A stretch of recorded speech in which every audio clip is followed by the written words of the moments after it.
be recording, so don't do anything like get up and dance naked in front of the screen because it will be recorded and everybody will know. So don't do that. But I wanted to start off with what I was saying before.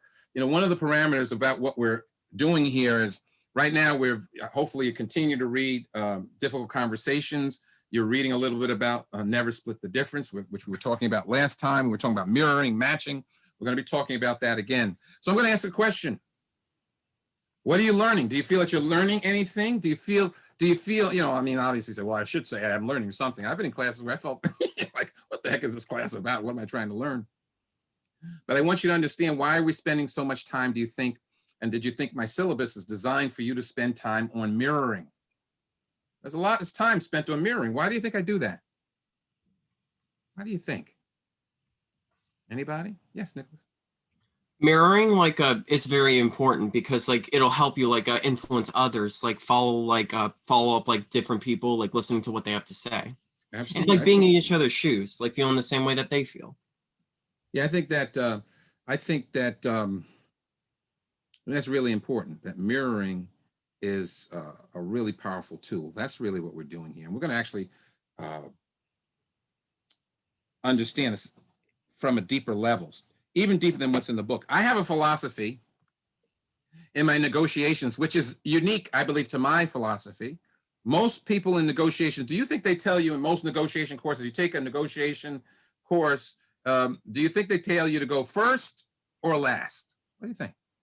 Do you think they tell you to make the offer first, or do you think they tell you to wait and see what the other person decides and go second? What do you think? Yeah, Nicholas, I can see your face. That's why. It'll definitely allow you to go to make the offer first, because you feel you first start off with the mirroring process. First you want to know what that person has to say, and you have to offer what you got to offer, more empathetic action. And then lastly, you got to listen to and then you feel and then you'll feel the way they feel, because a more mirroring towards more influential type of way. Okay, I hear somebody saying, Nicholas, can you mute yourself for just a second? Only reason why I say that, because I want to make sure people put in the chat. I don't have anything. Do you still hear the sound, the audio glitch? Do you guys still hear it? Some people put in the chat, can you say to me and unmute and say, I still hear it. I still hear it. Okay, so I don't know what that is. Can you still hear me clearly enough to understand what I'm saying? Yeah, it's just when it comes on, it just cuts your voice off. I wonder what that is. Because I don't have anything, you know what I'm saying? There's nothing attached, there's no fan, there's nothing going on. Okay, so what that lets me know then, that my computer is going to crash soon. That's a good sign. That's a very good, sexy sign that I need to know. That's what it must be.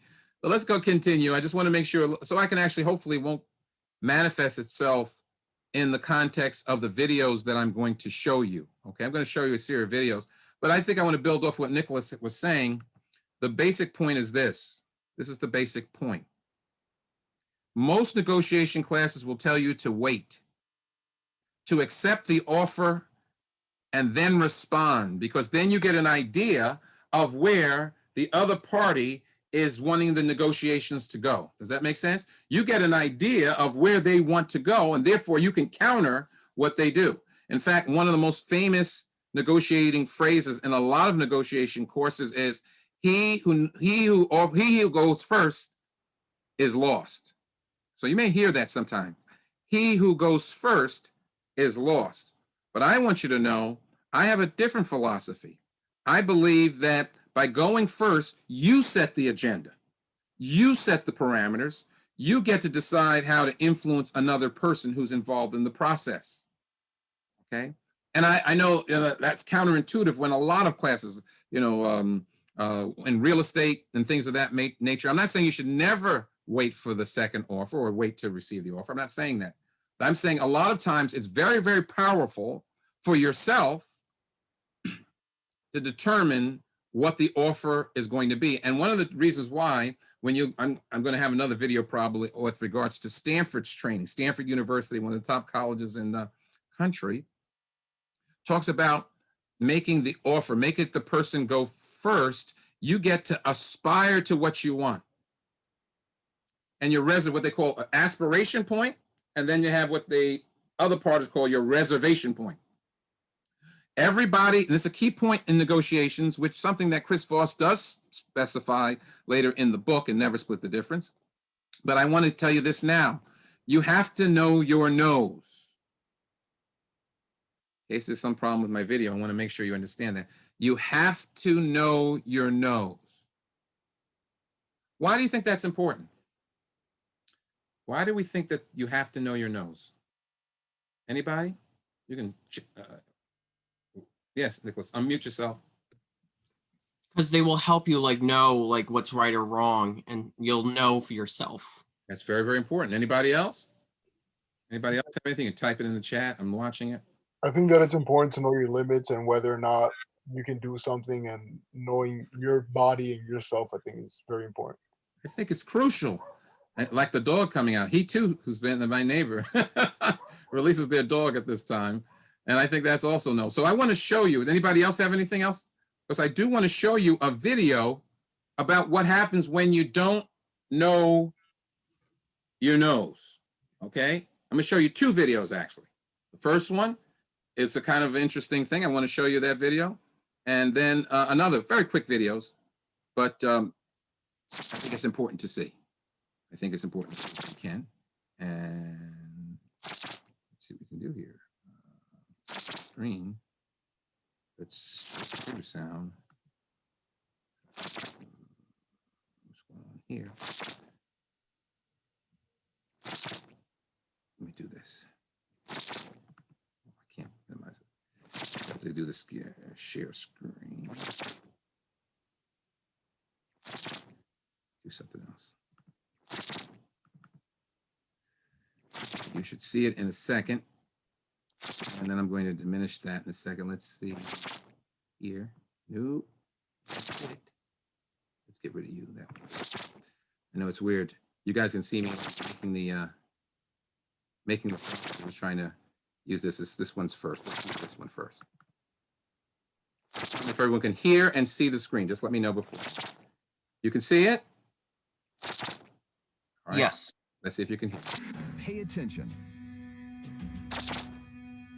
Take a look at this crowded waiting room. These people may appear to be waiting for the eye doctor, but they're actually waiting for the first test subject in our hidden camera experiment. And here she is, right on time for her 12 o'clock appointment. Hi, how are you doing? This woman thinks she's here for a free eye exam. Have you been here before? No, it's my first time. What she doesn't know is that everyone else in this room is working for us. They'll be with you in just a couple minutes. Today we're running an experiment on social conformity, and the test starts now. Professor, Yes. I can't see the video. We can't see the video. Okay, good. I'm glad. That's why I asked. Oh, okay, great. Okay. But no one said anything. I said, you can see it. They said, yeah, okay. You can't see the video? All right, let's try it No. again. We just see your desktop with Zoom. All right, and let's do it again. I don't know why that happened. Let's do it again. Could you hear it? Yes, definitely. Loud and clear. Okay, let's try it again. Can you see it now? Oh yeah. You Yes. see? Yes. All right, so don't let it go like that. Don't let it go like that. Let me know right away. Thank you. All right, as long as you can hear it, I'm glad to go. Let's go now. Thank you. Let's make it the whole screen. Stop. Pay attention. Take a look at this crowded waiting room. These people may appear to be waiting for the eye doctor, but they're actually waiting for the first test subject in our hidden camera experiment. And here she is, right on time for her 12 o'clock appointment. Hi, how are you doing? This woman thinks she's here for a free eye exam. Have you been here before? No, it's my first time. What she doesn't know is that everyone else in this room is working for us. They'll be with you in just a couple minutes. Today we're running an experiment on social conformity, and the test starts now.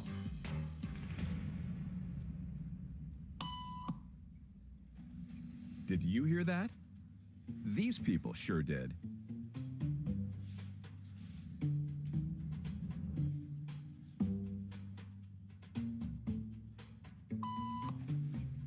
It doesn't take long for our test subject to notice a pattern. Beep means stand up. But why? And if you were in her shoes, what would you do the next time the tone sounds? While you might think you make your decisions all on your own, when it comes to peer pressure, all too often, your brain is just following the crowd. It's all around you, every day, an invisible force you're probably not even aware of. It affects what you do, how you think, and who you are. It's called social conformity or peer pressure. And while it might not sound like a good thing, it's actually not so bad. The truth is, your brain craves synchronicity and takes comfort in the ease and efficiency of just going with the flow. And whether it's simply knowing what to wear in the morning, supporting your team at the big game, or even marching off to war, we're all programmed to be part of the group. And that's because your brain knows that there's power in numbers. We set up a hidden camera experiment to see if this woman would stand up at the sound of this tone, simply because everyone else is. You might be thinking you'd never go along with this. Or would you?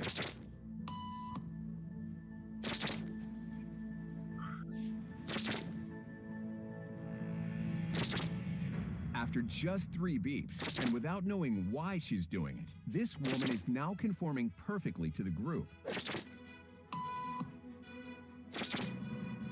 But what happens if we take the group away? Elaine, please.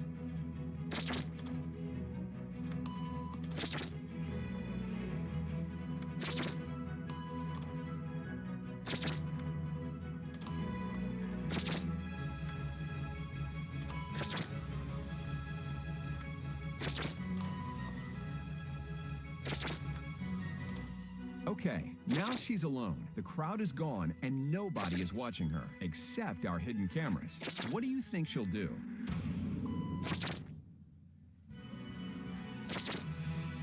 She's now conforming to the rules of the group without them even being there. Now, watch what happens when we introduce another outsider who doesn't know the rules. Have a seat and they'll be out in just a couple minutes. Thanks so much.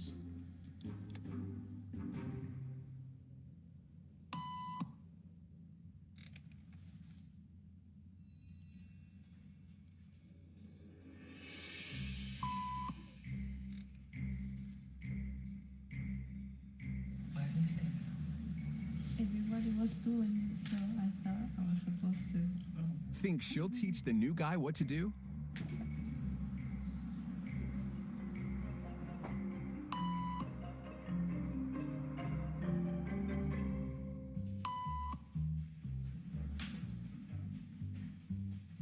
We kept the cameras rolling as more unsuspecting patients arrived.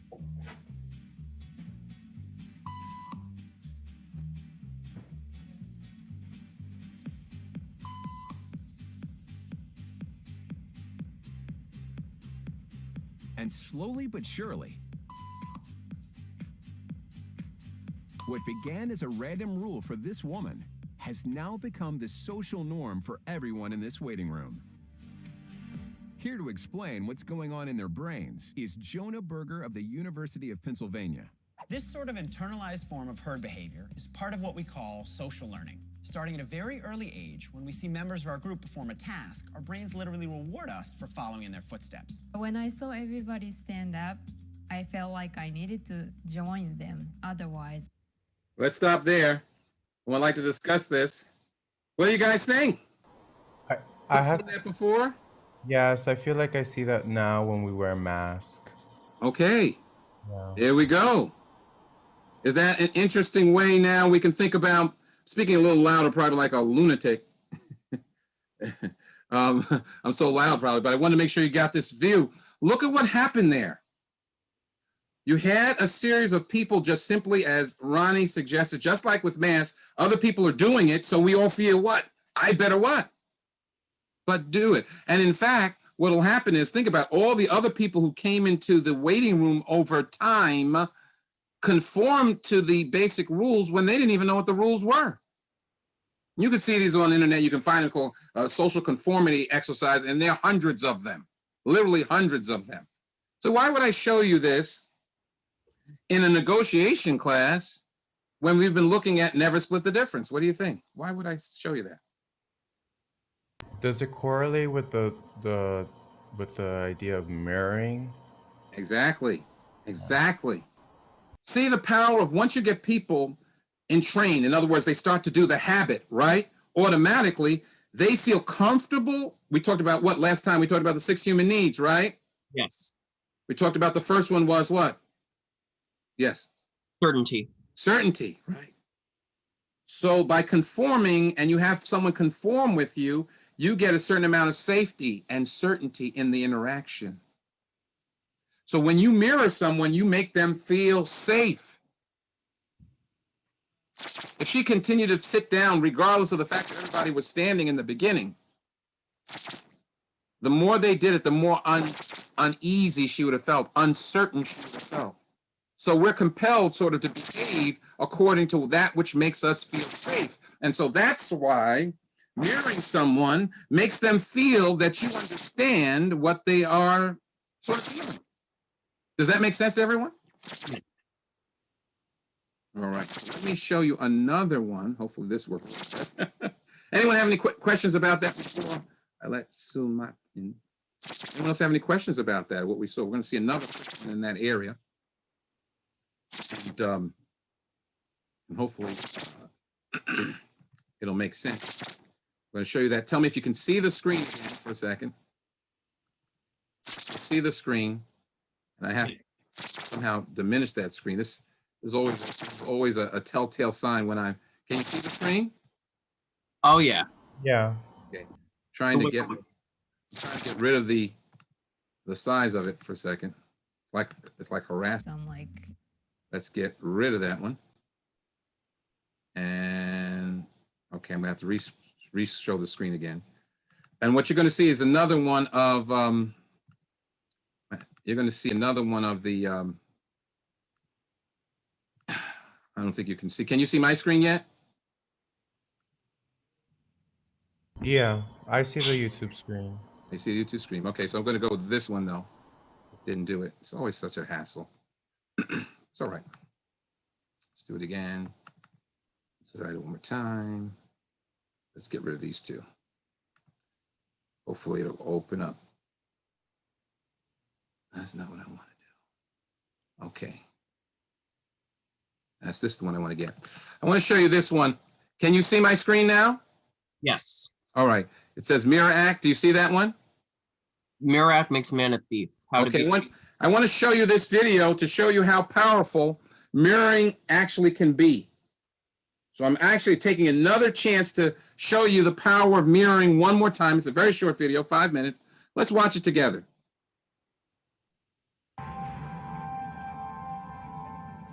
I wanted to take a member of the public who had no idea that he was being targeted and see if I could make him do something completely unexpected and out of character, possibly even break the law. This small cafe was the perfect size to find the target. Rigged with hidden cameras, including a camera in my glasses, it was just a matter of time before someone came in. My idea is to use a technique called mirroring. This will enable me to have some control over their actions. The first stage of mirroring involves trying to copy the other person's body movements so that we get into sync with each other.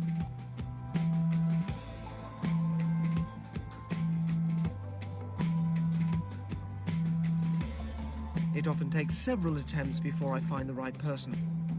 It wasn't her. Once I'm mirroring them, I'll try to lead their actions so that they're copying my actions without being aware of it.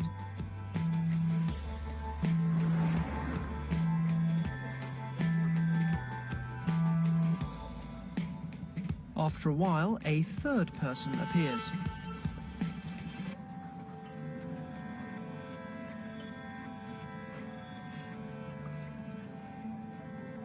After 20 minutes, I've got this guy in sync with me, so now I'm going to try and lead his actions.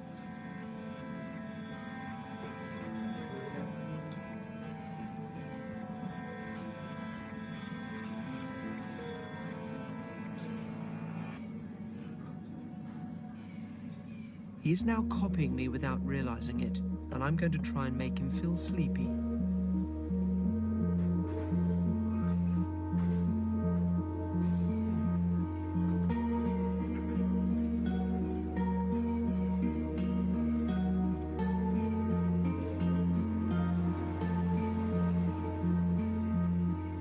Sleeper agents were used by both sides during the Cold War, the ultimate goal being to control the minds of these agents in order to get them to do something illegal, which is what I'm going to attempt here. There are two things for you to unplug on the TV. The little red girl is your trigger.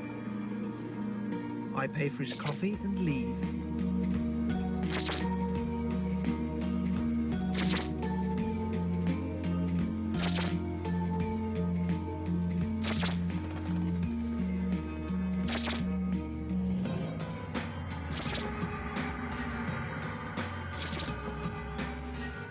We follow him using hidden cameras as he walks up London's Tottenham Court Road, best known for its large number of electronics shops.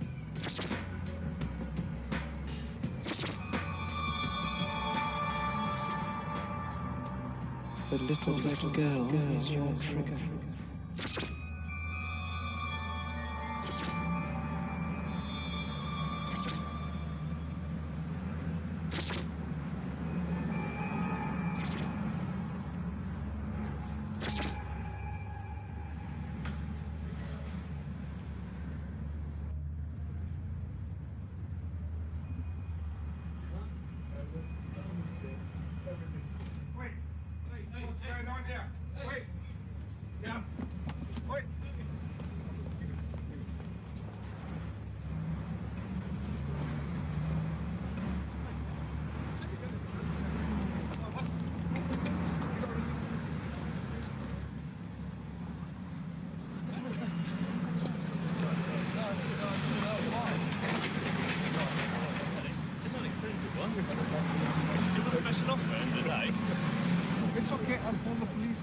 Although the shop's manager had been pre-warned, the shop assistants had no idea what we were doing. So to avoid the police being called, I gave the TV back to its rightful owners. I was walking down the street and I saw quite a nice television that I liked in that shop, and I thought I'd pick it up and get it. I saw a man in front with a TV there, and he happened to sort of be fiddling with it, looking at it. Before I could ask him for help, he had disconnected everything from the TV, and he just walked out.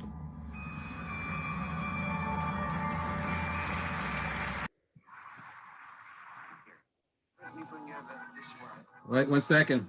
Before I do that, I want to get back to that screen. But what did you guys think about what you saw there? Hold on, let me just try to stop that again. I have to go back to the screen share. Didn't do it right.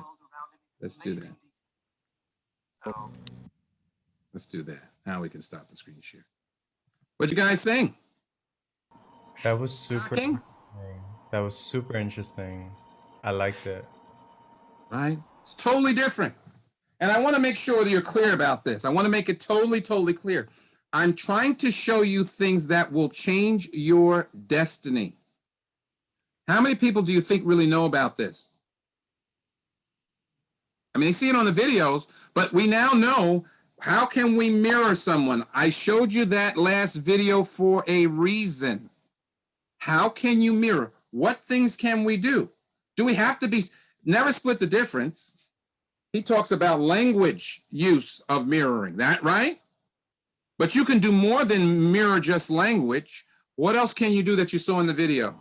Body language. Body language. So when you get into an interview, the only person that's on the screen right now is Nicholas. And some of you watching video, I could go like this and mirror Nicholas like that. And when I'm in class, I will mirror, show people how to mirror someone very naturally, easily. I can mirror a person while we're on the video screen. Can I do that? Yes, you can. And if they be, yes, Nicholas, go ahead. If you go along with the exact if you go with the exact same way that that a person's facing in the camera, then they might follow along with it. Just as a mirroring copy image. Absolutely. So I hope people, I don't know wherever you're at, what you're thinking, but I hope you see how powerful this is. One of the things I want you to understand, though, is what happens to you happens through you. So if you're going to abuse people, you're going to get them, I'm not trying to teach you how to get people to take TV sets or something like that. That's not what I'm trying to do. If you get people doing that, the first person that's impacted by your behavior is who? It's us. Yourself. Very, very important. And Alex put in the thing, is it possible to resist this? Yes, that's why you're in what class with Professor Lynch? Negotiation, baby.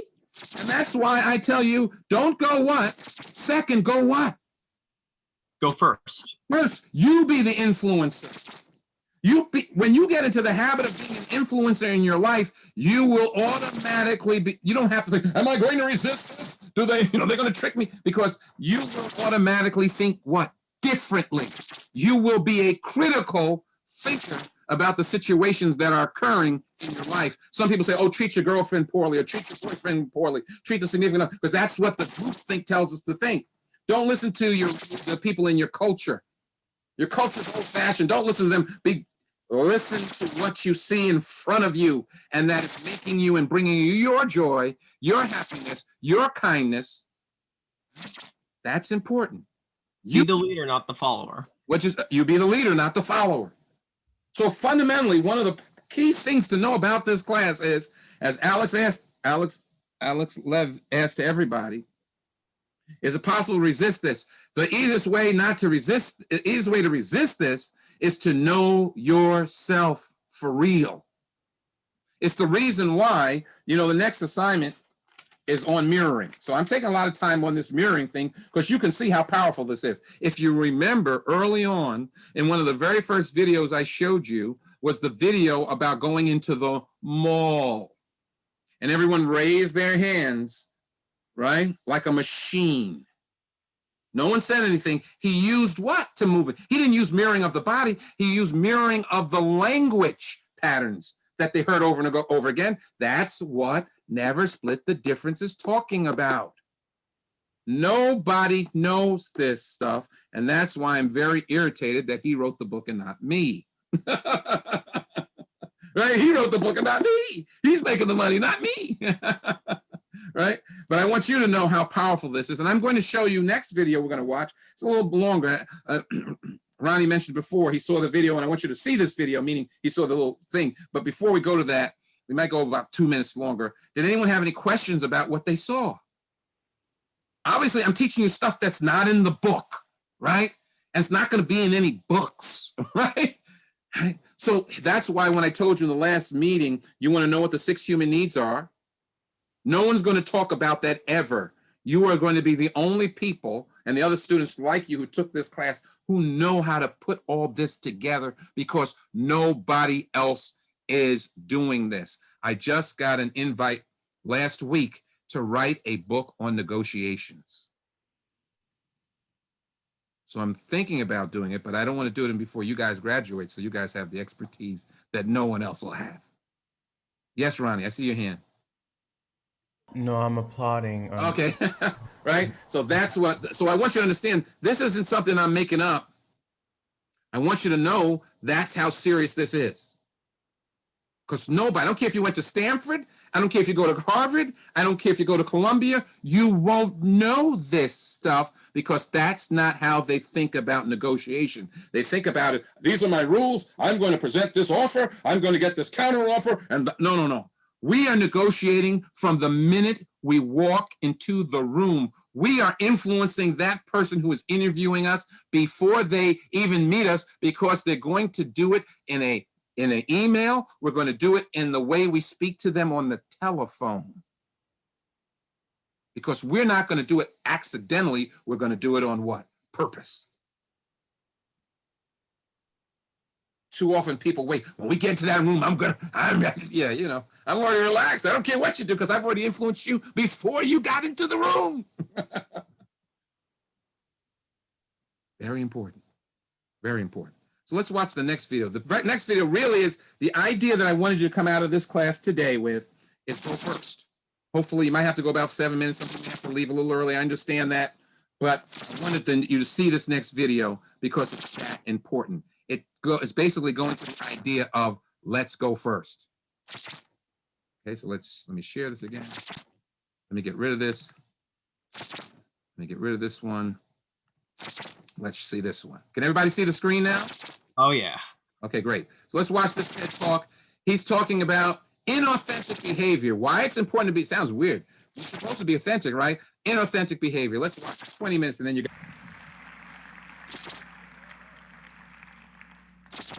So, you've already decided whether you like me or not. And you did that within a fraction of a second of seeing me. You made that unconscious choice the moment I walked on. You saw my behavior, my body language, my non-verbal behavior, my tone of voice as well that you're hearing now. And there's a part of your brain which, if we take evolution as a given, and we're going to have to take evolution as a given during the whole of my speech because all of my work relies on evolutionary psychology and behavioral evolutionary psychology and neural architecture based on evolution. So it's rather like if you play Catching Fairies with my daughter Stella. You have to believe in fairies, or you have to put on a really good performance that you believe in fairies, because otherwise it's just no fun. So taking evolution as a given, there's a part of your brain, it sits right on top of your spine, goes up inside of your head. Some people call it the brain stem, or the R complex, or the reptilian brain, or the primitive brain, and it makes snap judgments about everybody around it. And everybody around you uses that part of their brain to make snap judgments about you. And based on behavior, it decides, should we approach this person? Are they going to be good for us? Or should we retreat because they're going to be a huge risk? In fact, if I open this idea out a little bit more, there are simply 4 categories that your primitive brain has for everybody else around it. So as I walked on, there were 4 potential categories for me. I came on stage, I start behaving, and your primitive brain says, is Mark giving us some minimum specifications based on 500 million years of evolutionary data that he's possibly a friend for us? Yeah, is he going to supply to us? Do we see some signals that give us that gut reaction that this is going to be good? He's a good person. And if you put me into that friend category, you're now cherry picking from all the data that I've got. Using your neocortex, which is about 200,000 years old, pretty new, using that neocortex, cherry picking all the data that fits your brain stem's theory and assumption about me being a friend, okay? Now, I could come on and you might pick up some minimum specifications that Mark is an enemy to me, a predator. Now, I'm not trying to do those, but if they accidentally happened, you'd then put me into predator category. You do the retreat response instead of the approach response that you do around the friend category. And then you send a message, all unconsciously, all unconscious choices to your neocortex saying, go and get me all the data that proves Mark is the enemy to me. Of course, the neocortex might go, hey, I don't really know this guy, and he's not really said very much that I can discern so far, so I'll just make up a load of stuff about him. I'll just make up some stories and some narratives that makes him bad, yeah? Equally so, if I come on and I trigger friend with your brainstem, you equally, if you can't find any data that makes me friend, you just make up a whole bunch of stories about me that make me really good. Now, the third category, I come on, I behave, and for some reason, you think, Mark, potential sexual partner for me.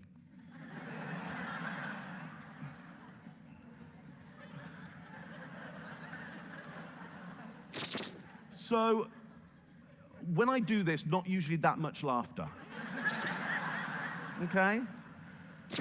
No, look, obviously I'm not trying to get into that category with you. My wife's over there, Tracy's over there. Hello, Tracy. So, you know, not trying to get in that category, but these things can happen by accident. For example, your brainstem is looking for things like, does Mark look a little bit like me? Is he like me? Does he look to be kind of like one of my tribe, one of my group, one of my gang, one of my company? Almost my family, but not quite. Because, you know, genetics says that wouldn't be very, very useful for us. It wouldn't play out well. So is he like me? Does his hair look good? Does it look like it has good mineral content in it? So it's got good color. You're actually stroking your hair as I'm talking about this, aren't you, madam? I can read people right from here. Yeah, don't look coy now. Don't look coy. Nothing happening here, Tracy. Nothing going on. Nothing going on. Nothing going on. So does it look like it has good mineral content in it? And does it have a shine to it? Because that would mean there's probably a good omega-3 fatty acid diet. And therefore, I come from a land where there's good resource. And I look a bit like you. So if we were to mate and there was offspring, well, they'd grow up with good genetic code and in a land where there's opulence and food, okay? That's why we have those conditioner ads with the little flick of the hair and all of that, yeah? There's also with things like the pickup guys called peacocking, which is, where you've got, beautiful colors that flash. Yeah? Again, for me, this is just style. So, if I come, now here's the important bit, because if I come on and I don't trigger friend or enemy or potential sexual partner with you, which for those I've triggered that, you might want to start an orderly queue, just around there. Sometimes it goes around the whole block, but that's okay. If I haven't triggered those, here's the important thing for us here today. You are now indifferent to me. And here's what you're hearing. And your mind is off imagining the potential enemies or friends or sexual partners. Now, there are 7 billion people on the planet right now. What do you think is the default category for anybody new that you meet on this earth? Indifferent. Absolutely. You are pre-programmed to be indifferent to the 7 billion people on this planet right now. And here's my problem. I don't know many of you out here today. I mean, the majority. There's Tracy and Jennifer over there, and that's always good, yeah. But the rest of you, they're my friends and family, but the rest of you, I don't know. You don't know me, which means you're designed to be indifferent to me right now, and I have a really important message for you today. But evolutionary psychology says, and behavioral psychology says that you're just not going to pay attention to me unless I can get in the category of friend with you. And so that's what I've been doing.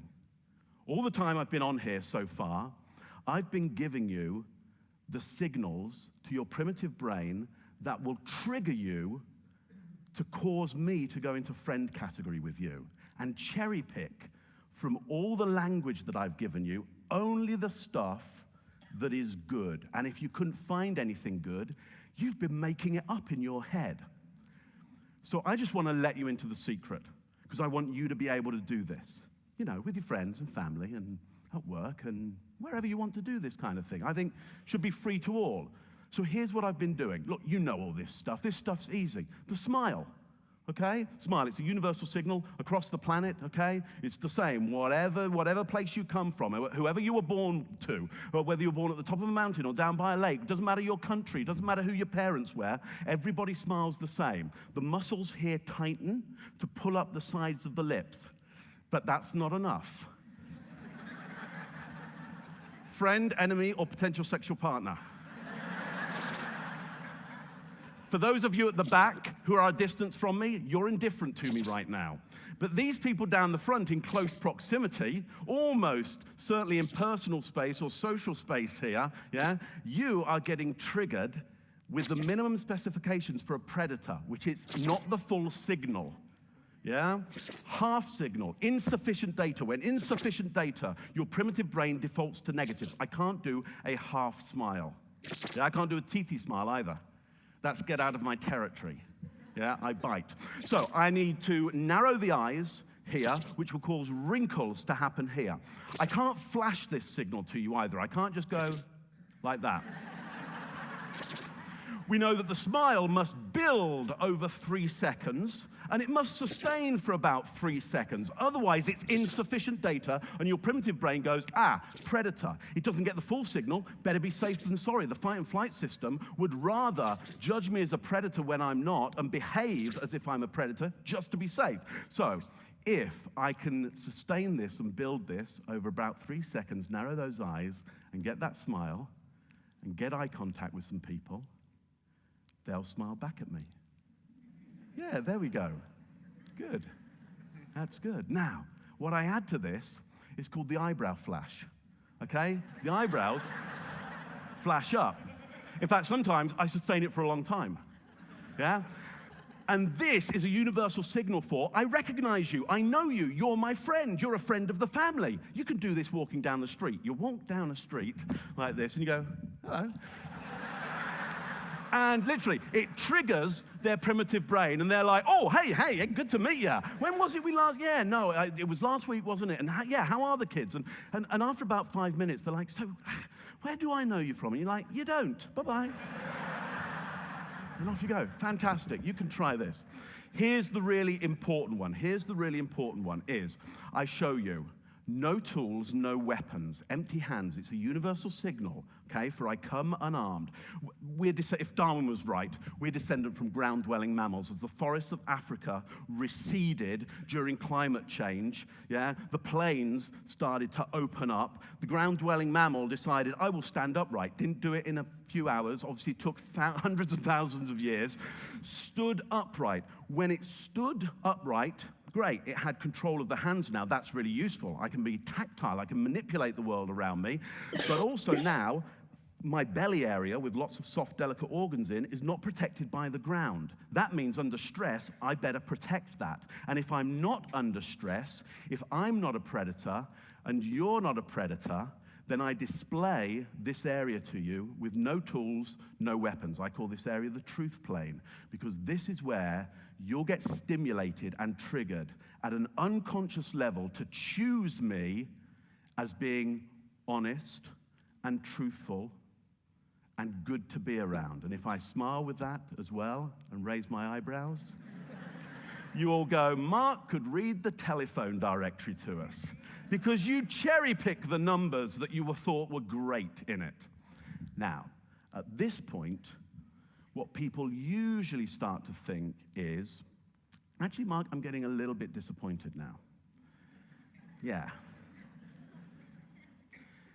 Because you're kind of manipulating us, aren't you? Yeah?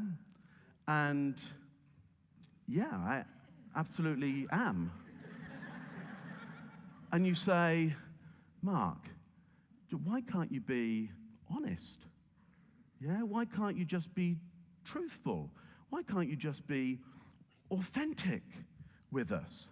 You know, Mark, you've got some great ideas. Just deliver them how you like, build it, and they will come. Well, I'm telling you, they are not going to show up. They're going to watch Breaking Bad. Yeah, it's the final episode on Sunday. It's a good show. It's a great show. Yeah? And here's the thing. If I was really authentic with you right now and didn't use the behaviors that I've learnt and become highly skilled in order to become a good speaker around you, if I don't use my countermeasures to the fight and flight system, as I've decided not to do now, you'll see I'm not a good speaker, I'm just highly skilled in technique. In fact, if I were to be honest about this and authentic with you, and by authentic I mean that for me, authenticity is you know what's good for you, you know what's bad for you, and you will do what's good for you and right and feels right for you at an instinctual level regardless, because you want to be you. You want to be you regardless of the prizes or punishments out there, okay? If I was being truly authentic with you, I would not show up for this. I'm not joking. That's a reality. I wake up, I do this professionally, by the way. So I've already done one of these this morning for an hour and a half over in Niagara. They put me on after Chris Hadfield. He's a Canadian spaceman national hero. Thanks for your programming. I wake up in the morning and I go, the last thing I want to do at an instinctual gut level is to stand in front of a bunch of people who I don't know, who I have no data around because I can't see them, and put out there my life's work in front of them for them to criticize if they want to. That's not what I want to do. And when I start to get that feeling, and if you really want to see the authentic me, the real me, because build it and they will come, when I start to get the feeling that you don't respect the has anybody here written 3 books on body language and behavior? I'll just answer for you. No. So that you should judge me at all is stupidity on your part. This is the authentic me. This is what I really feel. And here's the reality. You're safe here because you've got this stuff in front of you. But if I came up close and showed you the real signals of predator, which are the real signals I want to display in front of this kind of large crowd, I guarantee you don't like me so much now, do you? So,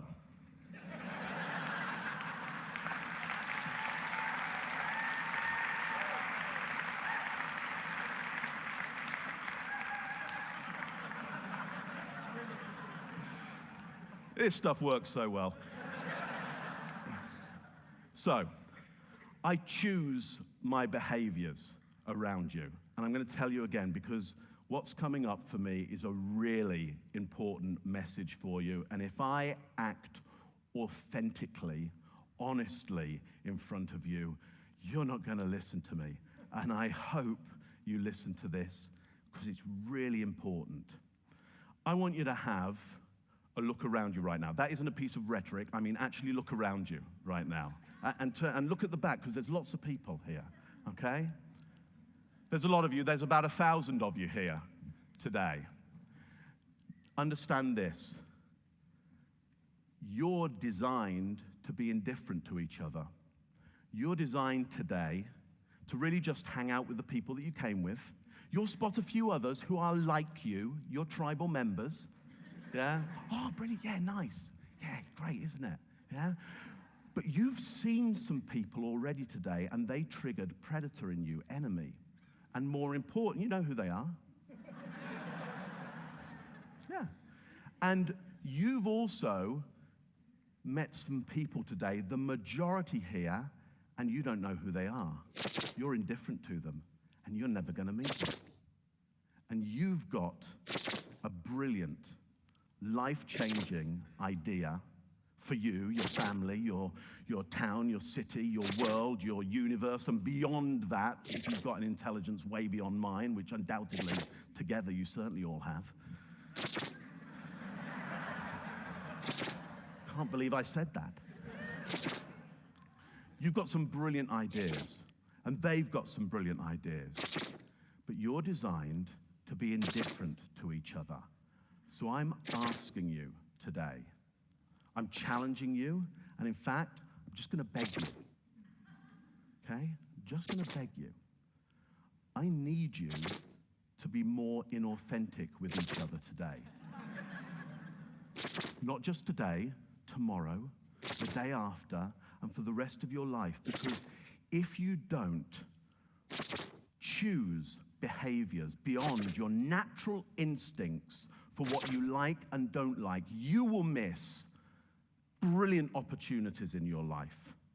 And if you don't go up to somebody today who you know at a gut level you're indifferent to, they hold nothing for you, your instinct, you've smelt it, you've tasted it, you've seen it, you've heard it, you know they are nobody. If you don't go up to them today and act and perform like their friend and ask them about their big idea and act and perform like you're listening, you will miss something that is going to change your life.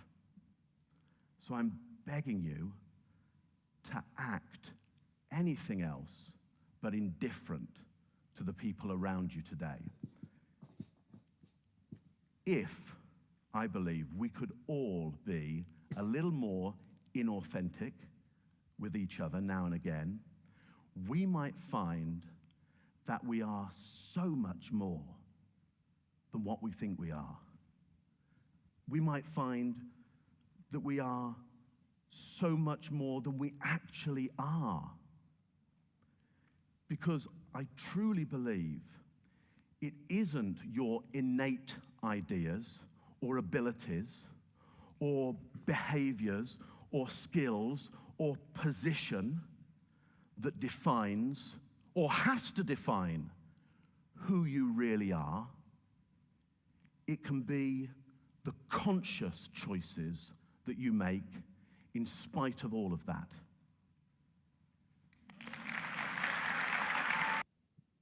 All right. So what'd you guys think? I'm going to let you go in a few minutes, but I just wanted to hear what you guys thought. There it is.